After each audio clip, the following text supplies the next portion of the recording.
3 rings for the elven kings under the sky, 7 for the dwarf lords in their halls of stone, 9 for mortal men doomed to die, 1 for the Dark Lord on his dark throne in the land of Mordor where the shadows lie, 1 ring to rule them all, 1 ring to find them, 1 ring to bring them all, and in the darkness bind them, in the land of Mordor where the shadows lie.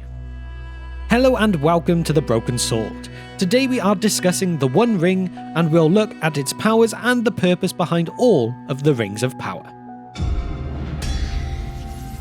Build me an army worthy of Mordor.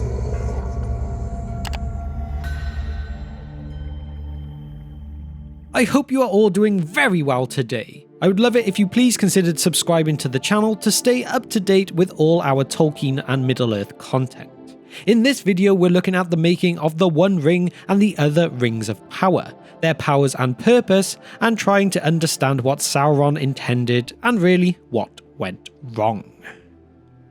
Before the First Age, Sauron, who also went by names like that of Gorthau the Cruel, was one of the most powerful of his order, the Maiar. He excelled as a student of Aule, the valor of craftsmanship and material shaping. Being the valor of craftsmanship and material, he would seek to bring order through craftsmanship, and this is why, when the time was right, Sauron would attempt to impose his will on the world, and this is why, when the time came, Sauron attempted to impose his own will on Arda by using craft to forge the Rings of Power. But when he went by Mairon, his initial Maya name, he had no such open aspiration. Along came Malkor, however, the most powerful of his order himself, the Valar. Mairon saw in him perhaps an opportunity to perfect creation by bringing absolute order to Arda, and to do that he would need to impose his will on material creatures. At the time, however, all this was just a thought in his mind. Malkor turned into Morgoth, Mairon into Sauron. During the First Age, Sauron was content to serve his new master to the best of his ability, until his defeat. Sauron was able to spy on the Valar on behalf of Morgoth before he ever revealed himself as a servant and act in his capacity as Morgoth's chief lieutenant in the War of Wrath. Over the ages, Sauron has worn many guises and played many roles. In the First Age he was an immortal spirit named Mairon.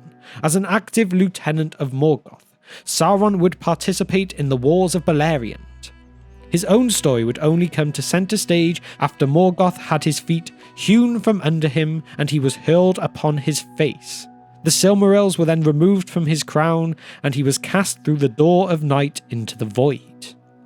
With the first Dark Lord gone, Sauron was able to exercise his powers to achieve his own purpose, to do as he would as his own master and not as a servant to a greater evil.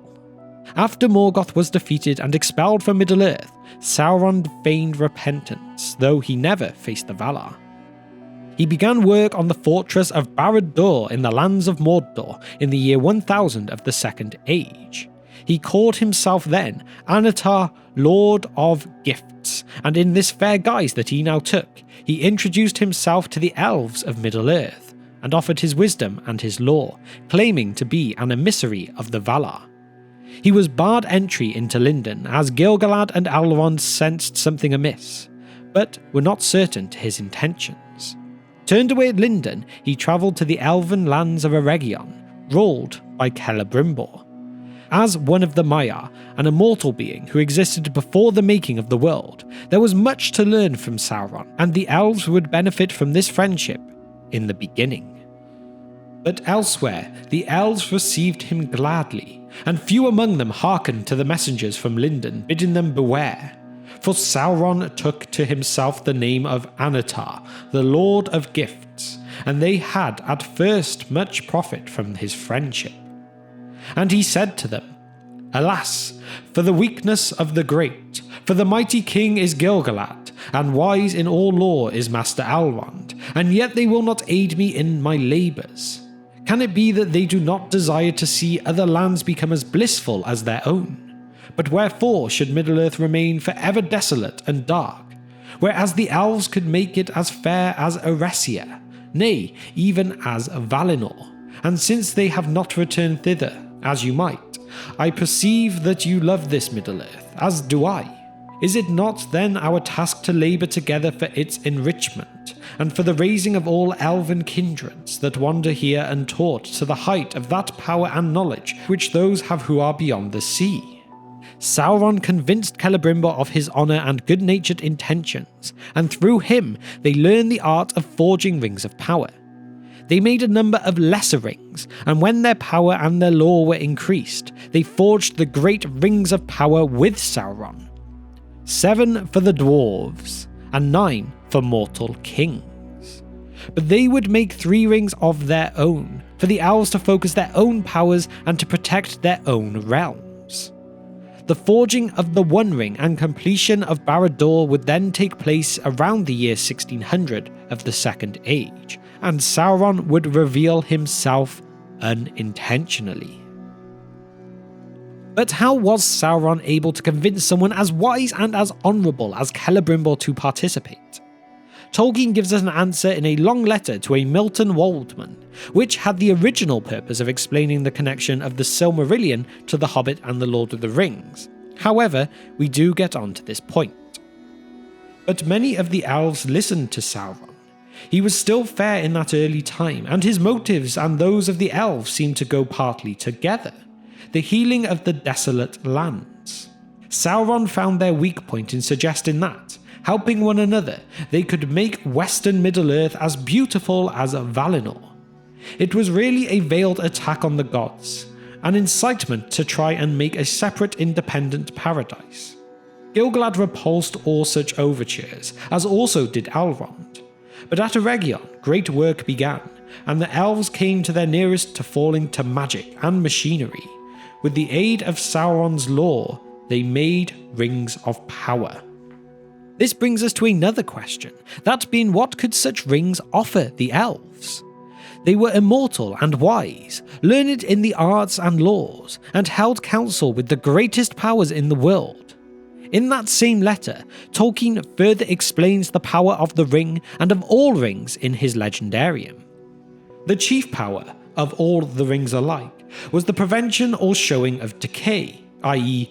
change viewed as a regrettable thing, the preservation of what is desired or loved, or its semblance. This is more or less an elvish motive.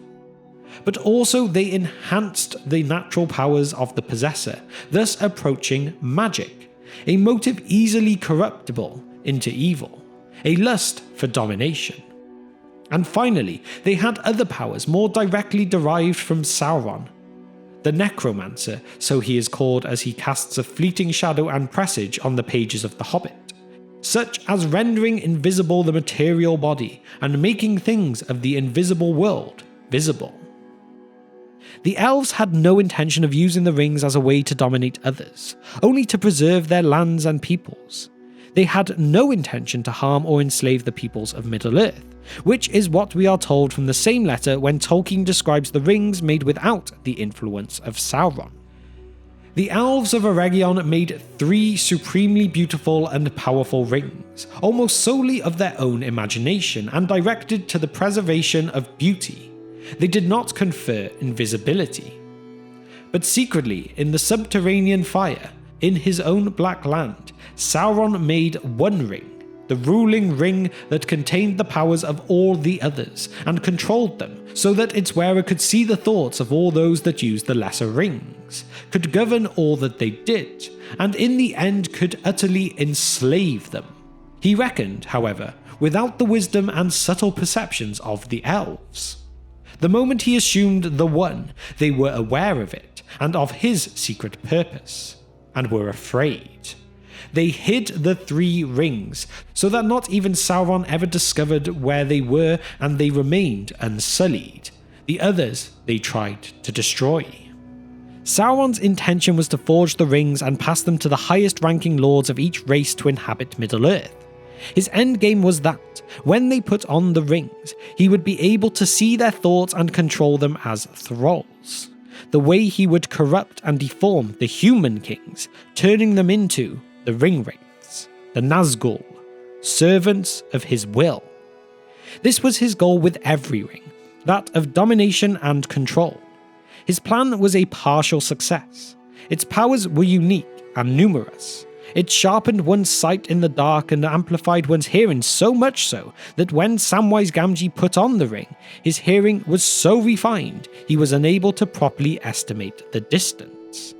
It would grant a reprieve to those who held a fear of dying, as we see in how long it would prolong Bilbo's life, reveal the invisible world, and for Sauron himself, it would enhance his powers and confer on him his heart's desire, the domination of all the world and its peoples. In the end, Sauron was much like his master, Malkor, inhumanely patient and far-sighted. Sauron plays the long game and has uncanny patience, cunning, and the powers of the Maiar, a being of immortal heritage and wrapped in the appearances of his own design, some fair, others repulsive. As Malkor was once a fair and beautiful Valar, brought forth in the song of Eru Ilúvatar, he would bring discord in the second theme, and so Eru brought forth the third theme, as nothing of Malkor's design could do anything but elevate and beautify the greater theme of God. Sauron was the discord of the second and third ages, and bound his will to that of an object, a machine that would serve his envy and enforce his wrath.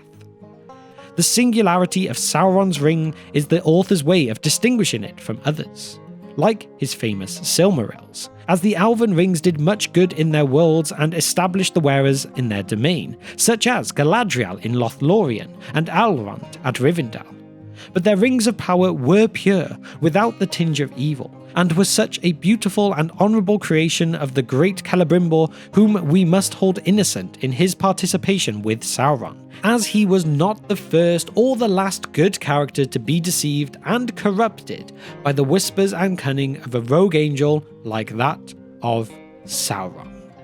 So with that now, it is time for my question of the day, which is, how would the world have been different if Sauron had gotten the One Ring? With the way it enhanced the sight of Sam and revealed the invisible world to Frodo, how would this have turned the tide in the War of the Rings? I feel like it's a very simple answer, but I'll be curious to see what you all think. Let me know all of your thoughts and opinions on this in the comment section below. And now to shout out our patrons. You guys are the ones letting us being able to make our short film in the background of all things, and we cannot thank you all enough. Firstly, we have our Divine Power team members of Kevin and Abram, you are both awesome, and a big thanks to our Fire Demon tier members of Nashith, Denversteel and Gregory, you are amazing people, and as well I cannot forget the Wizard Staff tier members of John, Andrew and Jennifer. All of you and everyone else who is a patron is a true legend of the Brohirrim. And thank you once again to Audible for sponsoring this video. So finally, if you have managed to reach the very end of this video with me today and you are enjoying what you're seeing on this channel, then please consider hitting that subscribe button with the bell icon too, so that you can get notified when all of our future videos go up. And so, to finish off, I just want to say thank you for spending just some of your time with me today, and I will see you next time on The Broken Sword.